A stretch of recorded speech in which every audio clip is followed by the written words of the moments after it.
សូមគោរពជំរាបសួរនឹងខ្ញុំឈ្មោះហុកធីតាជាគ្រូបង្រៀននៃវិទ្យាល័យព្រះស៊ីសវត្តក្នុងកម្មវិធីសាលារៀនជំនាន់ថ្មីចាបន្តមកជួបនឹងខ្ញុំសាជាថ្មីតកតងជាមួយនឹងការចែករំលែកតកតងនឹងលបែងធម្មពលរបស់យើងចាសម្រាប់បញ្ចូលទៅក្នុងសកម្មភាពនៃការបង្រៀនចា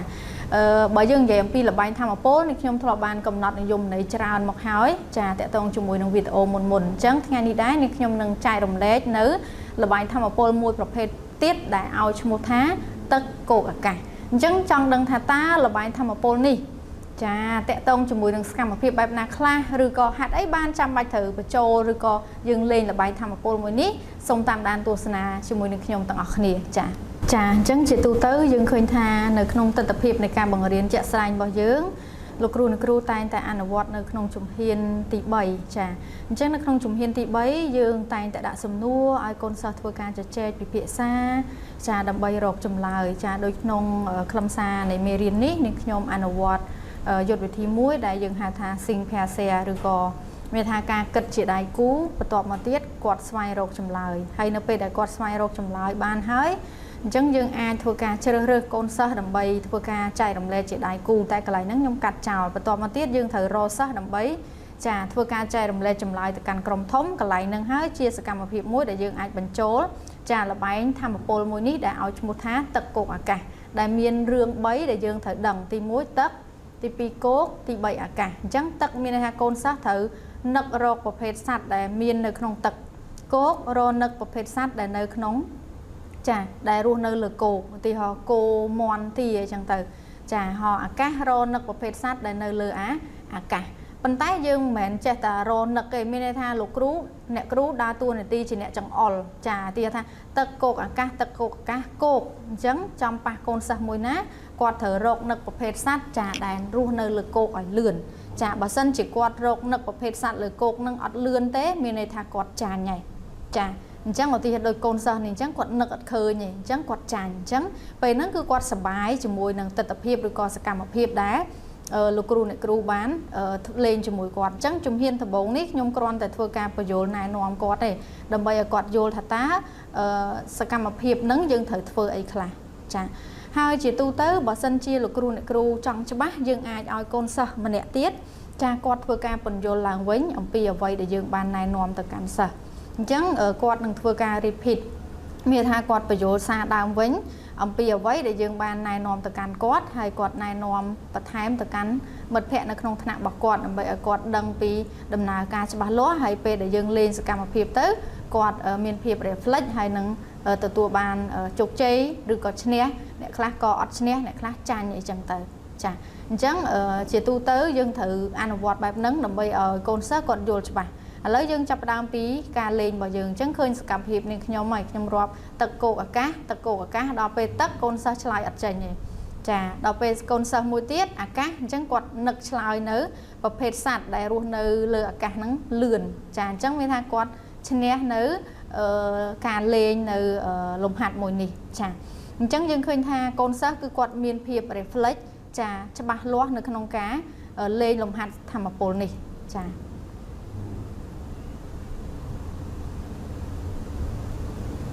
អញ្ចឹងយើងឃើញថាបន្ទាប់ពីកូនសិស្សគាត់បានលេងលំហាត់ធម្មពលនេះហើយ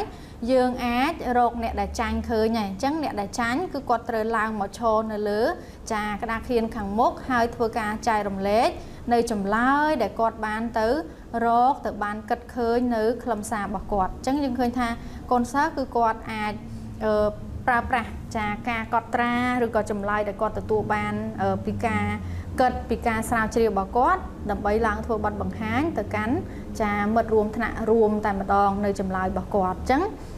នីតិវិធីនៃការចែករំលែកនេះយើងឃើញថាមានភាពបត់បែនច្រើនចាអាចថាប្រើប្រាស់ល្បែងធម្មពលនេះដើម្បីរកអ្នកចាញ់ហើយឡើងធ្វើបទបង្ហាញចាអាចប្រើប្រាស់វិធីស្ម័គ្រចិត្តឬក៏ប្រើប្រាស់បច្ចេកវិទ្យានៅក្នុងការរើសសិស្សក៏បានចាហើយបន្ទាប់ពីយើងរើសបានដឹងអ្នកចាញ់គឺដូចកូន3នាក់អញ្ចឹងគឺគាត់នឹងឡើងធ្វើការចែករំលែកចម្លើយទៅកាន់មិត្តភ័ក្តិរបស់គាត់ចាហើយតើតើមួយការចែករំលែកចម្លើយនេះគឺយើងផ្ដល់ឱកាសឲ្យគាត់ចែករំលែកទាំង3នាក់ចាទៅតាម ការបំពេញបន្ថែមនៅចំណុចខ្វះខាតទៅលើសំណួរដែលយើងបានដាក់ជូនគាត់ជាដើមចាយ៉ាងណាដែរលោកគ្រូអ្នកគ្រូបន្ទាប់ពីបានទស្សនានៅសកម្មភាពនៃការលេងរបស់កូនសិស្សយើងសង្កេតឃើញថាយើងនឹងឆ្ងល់ហើយថាតើការលេងហ្នឹងមានដំណើរការបែបណាអញ្ចឹងនាងខ្ញុំនឹងធ្វើការចែករំលែកបន្ថែមហើយនាងខ្ញុំនៅតែបន្តចង់ឲ្យលោកគ្រូអ្នកគ្រូចាប់អារម្មណ៍ចាទៅលើថាតើអ្វីទៅគឺជាល្បែងធម្មពលជាការរំលឹកត្រឡប់មកវិញអញ្ចឹងយើងឃើញថាល្បែងធម្មពលគឺជាការលេងសកម្មភាពចាដែលអាចបង្កនៅភាពរីករាយចាកាត់បន្ថយនៅការងងុយគេងរបស់កូនសិស្សយើងកាត់បន្ថយនៅភាពធុញទ្រាន់ហើយវាអាចផ្សារភ្ជាប់តាក់ទងជាមួយនឹងការបង្រៀនរបស់យើងឲ្យកាន់តែមានភាពសកម្មណាចាហើយបើយើងនិយាយអំពីចាតាក់ទងទៅនឹងថាតើយើងគួរប្រើល្បែងហ្នឹងនៅពេលណាចាមានថាល្បែងធម្មពលរបស់យើងហ្នឹងគួរតែលេងនៅពេលណាចានៅក្នុងទស្សនវិជ្ជាបែបណាអញ្ចឹងនៅពេលដែលលោកគ្រូអ្នកគ្រូបានកលេចឃើញជាមួយនឹងស្ថានភាពនៃវីដេអូរបស់យើងមិញជឿជាក់ថាលោកគ្រូអាចទទួលបានហើយអញ្ចឹងបន្ទាប់ពីនាងខ្ញុំដាក់សំណួរកូនសិស្សមានថាដាក់សំណួរឲ្យកូនសិស្សស្រាវជ្រាវគាត់គិតរកចម្លើយអីហើយអញ្ចឹងទៅយើងធ្វើការ select ជ្រើសរើសសិស្សដើម្បីឡើងធ្វើបទបង្ហាញអញ្ចឹងគឺជាពេលមួយដែលយើងអាចចាឲ្យកូនសិស្សលេងហើយเนาะចា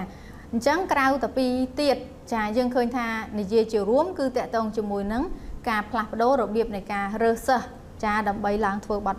បង្ហាញអញ្ចឹងមានថាបន្ទាប់ពីយើងដូចខ្ញុំនិយាយពីខាងដើមអញ្ចឹងមានថាបន្ទាប់ពីយើងដាក់ការងារអីចប់សពគ្រប់ជាទូទៅយើងតែងតែ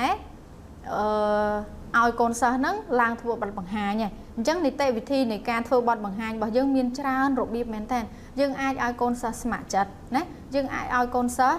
ចាចូលរួមចាតាមរយៈការបង្វិលកងឬក៏ប្រើប្រាស់បច្ចេកវិទ្យាឬក៏យើងអាចបញ្ចូលចាល្បែងធម្មពលមួយនេះផងដែរដើម្បីរើសសិស្សណាដែលចាញ់គឺគាត់ឡើងធ្វើបទបង្ហាញតែយើងច្បាស់ជាឆ្ងល់ថាចុះបើសិនជាសំណួរផ្សេងគ្នាតើយើងប្រើវិធីនឹងបានអត់បានដូចគ្នាមានថាជំហានទី1ឲ្យសិស្សដែលចាញ់រើសចាឡើងធ្វើបង្ហាញជំហានទី2កូនសិស្សដែលចាញ់ហ្នឹងអាច select រកអ្នកផ្សេងទៀតព្រោះជាឱកាសមួយដែលគាត់រើសសិស្សផ្សេងទៀតបានដែរដែលយោងទៅតាមក្រុមផ្សេងដែលអត់ទាន់បានឡើងព្រោះឧទាហរណ៍គាត់ចាញ់ហ្នឹងក្រុមទី1ចាអ្នកចាញ់ទី2ក្រុមទី3អញ្ចឹងនៅសល់ប្រហែលក្រុមទៀតអត់មានអញ្ចឹងកូនសិស្សដែលចាញ់ហ្នឹងគាត់មានសិទ្ធិ select បន្តបានចាគ្រាន់តែថាយើងបញ្ចូលមកដើម្បីឲ្យចាមានភាពតាក់ទាញចានៅក្នុងការរើសចាអ្នកបង្ហាញរបស់យើងកុំឲ្យប្រើដដែលចាទី2គឺកាត់បន្ថយនូវភាពធុញទ្រាន់ចាអញ្ចឹងយើងដឹងហើយថាពេលខ្លះមិនចាំបាច់រើសអ្នកដែលឡើងធ្វើបទបង្ហាញទេបើសិនជាយើងមើលថាកូនសិស្សរបស់យើងហ្នឹងរៀងងុយគេងរៀងអត់សូវយកចិត្តទុកដាក់អាចបញ្ចូលបន្តិចទៅចាតែកុំឲ្យស៊ីពេលឲ្យសោះណាចាមួយទៀតគឺបង្កើតបាននៅការចូលរួមចារបស់សិស្សហើយវាបង្កឲ្យមានភាពរីករាយកាន់តែខ្លាំងចាហើយក៏បង្ហាញអំពីភាពរហ័សរហួនរបស់កូនសិស្សយើងដែរអញ្ចឹងដូចដែលយើងឃើញហើយថាពេលខ្លះទឹកគោកអាកាសដល់ពេលគោកគាត់រនឹកប្រភេទសត្វនៅលើគោកហ្នឹងអត់លឿនទេតែបើសិនជាកូនសិស្សខ្លះទៀតគឺ reflect តែម្ដងអញ្ចឹងភាព reflect ភាពវៃឆ្លាតរបស់គាត់ក៏តាមសកម្មភាពដែលយើងលេងនេះផងដែរចាអញ្ចឹងនេះគឺជាចាគោលបំណងក៏ដូចជាថាហេតុអីបានជាយើងប្រើប្រាស់ល្បែងធម្មពលមួយនេះចាយើងចូលទៅដល់ចំណុចមួយទៀតយើងនិយាយអំពីជំហានវិញថាតើមានជំហានសំខាន់អីខ្លះដែលយើងអាចប្រើប្រាស់នៅក្នុងការលេងល្បែងធម្មពលមួយនេះចាអញ្ចឹងយើងឃើញថាជំហានដំបូងលោកគ្រូអ្នកគ្រូបានឃើញហើយកូនសិស្សគឺគាត់ឈរជារង្វង់តែម្ដងអញ្ចឹងការរៀបតុរបស់យើងហ្នឹងគឺអាចរៀបធ្វើម៉េចឲ្យមានបន្លោះជារង្វង់មួយដែលកូនសិស្សអាចឈរបាននៅបន្លោះតុហ្នឹងក៏បានដែរអត់អីឬក៏រៀបជាប្រភេទចតុកោណកែងឬក៏ការ៉េមិនក៏បានដែរឲ្យតែមានបន្លោះដែលកូនសិស្សយើងអាចឈរបានណាចាអញ្ចឹងនៅពេលដែលឈរជារង្វង់បែបនេះគ្រូងាយស្រួលនៅក្នុងការដើរដើម្បីចង្អុលទៅកាន់កូនសិស្សឲ្យគាត់រកនឹកប្រភេទសត្វដែលនៅក្នុងលក្ខខណ្ឌ3ដែលយើងលើកឡើងគឺទឹកគោកអាកាសនឹងឯងចាបន្ទាប់មកទៀតគឺតកតងជាមួយនឹងចាការកំណត់លក្ខខណ្ឌអញ្ចឹងយើងត្រូវកំណត់លក្ខខណ្ឌឲ្យបានច្បាស់លាស់ឧទាហរណ៍ទឹកគោកអាកាសទឹកគោកអាកាសចាអញ្ចឹងកូនសិស្សនឹងរកនឹកប្រភេទសត្វដែលនៅក្នុងទឹកចាមានសត្វអីមួយទៀតយើងមិនត្រឹមតែធ្វើបដោយទេបដោយមានថាបើសិនជាសត្វក្នុងទឹកគាត់រនឹកប្រភេទសត្វនៅក្នុងទឹកហ្នឹងតែបើសិនជាយើងបញ្ជាក់ឧទាហរណ៍ថាទឹកគោកអាកាសយើង ដាក់ថាគោកអាកាសអញ្ចឹងគាត់ត្រូវរនឹកប្រភេទសត្វដែរនៅក្នុងទឹកមានថាគ្រូចង្អុលថាគោកអាកាសអញ្ចឹងសិស្សត្រូវរកប្រភេទសត្វដែលមិនមែនជាសត្វដែលរស់នៅក្នុងគោកហើយនឹងអាកាសទេត្រូវបច្ចេះទៅវិញរនឹកប្រភេទសត្វដែលនៅក្នុងទឹកវិញឃើញទេអញ្ចឹងយើងអាចធ្វើតាមរយៈការបណ្ដោយមានថាស្របហើយនឹងបច្ច្រាស់ហ្នឹងមានន័យថាគ្រូនិយាយថាគោកអាកាសអញ្ចឹងសិស្សទៅរកប្រភេទសត្វដែលនៅក្នុងទឹកវិញចាអញ្ចឹងនេះគឺជាលក្ខខណ្ឌយើងត្រូវកំណត់ឲ្យបានច្បាស់លាស់ហើយបើសិនជាកូនសិស្សគាត់ឆ្លើយយឺតមានន័យថាគាត់ចាញ់ណាចាអញ្ចឹងនេះគឺជាការកំណត់ចាមួយទៀតគឺតកតងជាមួយនឹងយើងចូលដល់ដំណើរការនៃការលេងត្រូវបញ្យល់ឲ្យបានច្បាស់លាស់ទៅកាន់កូនសិស្សដូចជាក់ស្ដែងមិនអញ្ចឹងគឺយើងណែនាំគាត់បន្ទាប់មកឲ្យកូនសិស្សម្នាក់ទៀតអាចមានថាសាកល្បងបញ្យល់ឡើងវិញបើគាត់ច្បាស់ហើយចាំយើងចូលដល់ចាដំណើរការដែលយើងចាលេងតែម្ដងចាបន្ទាប់ពីលេងហើយកូនសិស្សដែលចាញ់គឺយើងត្រូវធ្វើការឲ្យគាត់ឡើងទៅលើក្តារខៀនឈរនៅខាងមុខមិត្តភ័ក្តិហើយធ្វើការចែករំលែកនៅ